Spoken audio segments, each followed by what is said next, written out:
Hello everyone. In this lab unit, we're going to be taking a look at EKGs.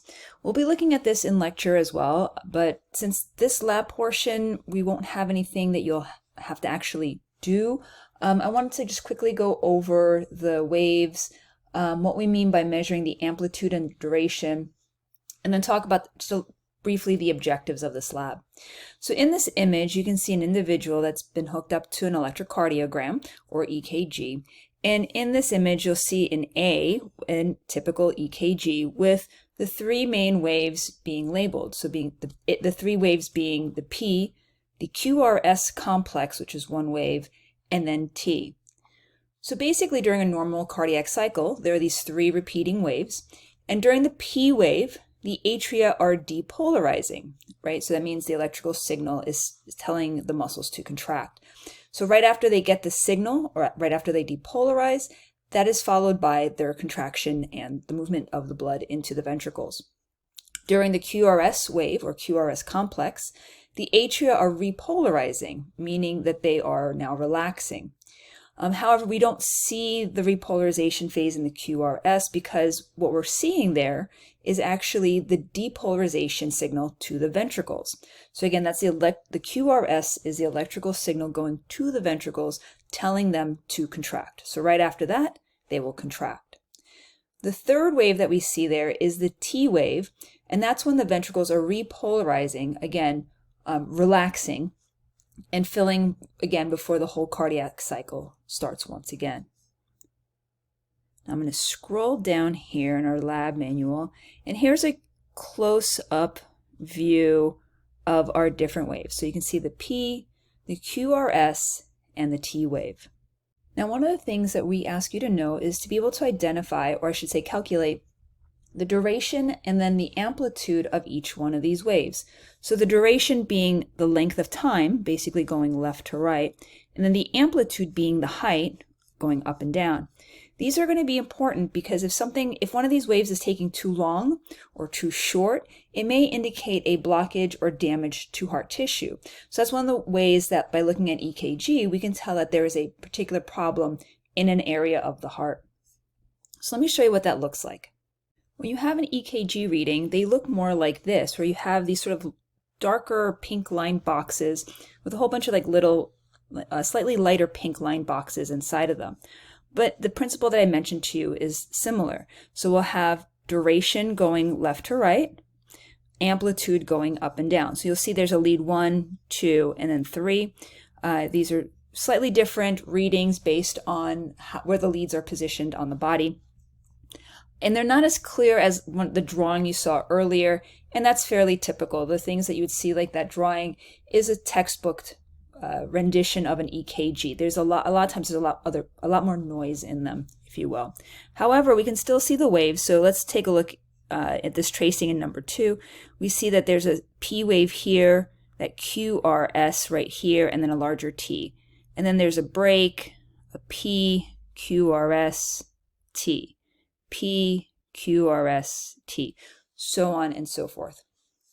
Okay, so how do we measure duration? Well, again, left to right. What we're going to do is count the little pink boxes. So each one of those little pink boxes is equal to 0.04 seconds. Okay, so let's just say we're going to calculate the duration of this T wave. We'll start right about here where it starts, and we'll go over 1, 2, 3, and maybe 4 boxes. So again, if each box is 0.04, we just multiply that by 4. So 4 times 4 is 16. So with converting decimal points, we get 0.16 seconds. So that is the duration of this T wave. Now, amplitude, again, is up and down. So each one of these little boxes now, it's not in seconds, but we measured amplitude in millivolts.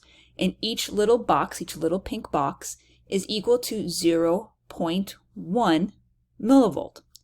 So we go to where the tracing starts to go up, so right about here, and then we just count 1, 2, and that's about 3.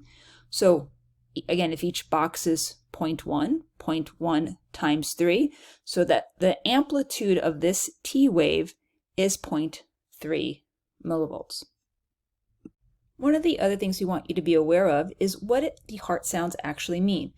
So when we say auscultation, basically that's when you're listening to sounds of the body. So you've probably heard of when the heart beats, it goes lub-dub, lub-dub, lub-dub. Well, what you're hearing is actually the blood turbulence as valves close.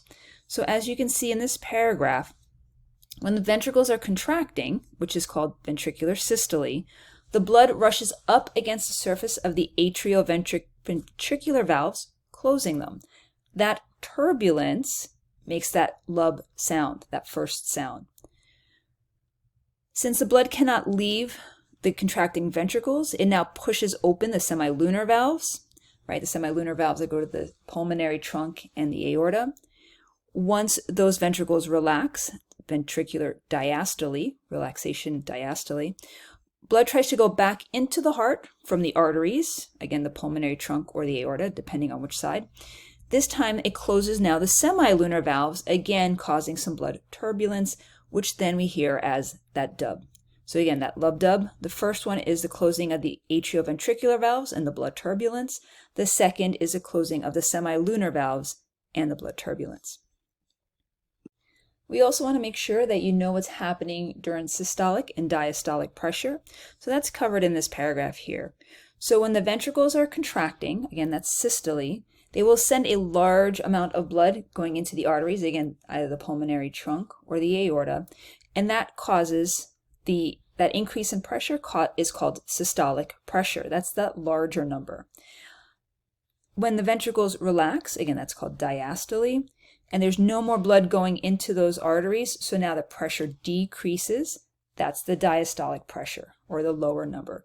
You probably know these as the 120/80, so the 120 would be the systolic pressure, the 80 is the diastolic pressure. And then finally, we would like you to be able to know what pulse pressure and mean arterial pressures are, as well as to be able to calculate them. I'll make sure to give you simple numbers to use on any practical, so don't worry about math, but you do need to know the formulas. In the Canvas course under the EKG Lab, I have an ECG practice calculation document.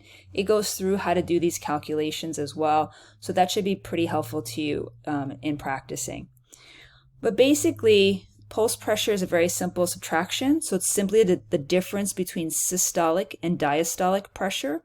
So you simply take the systolic pressure, whatever that larger number is, let's just say 120, and the diastolic pressure, the lower number, again, we'll just pretend it's 80, and you simply subtract 120 minus 80, which is 40, right? And now you got your pulse pressure. It's just that simple.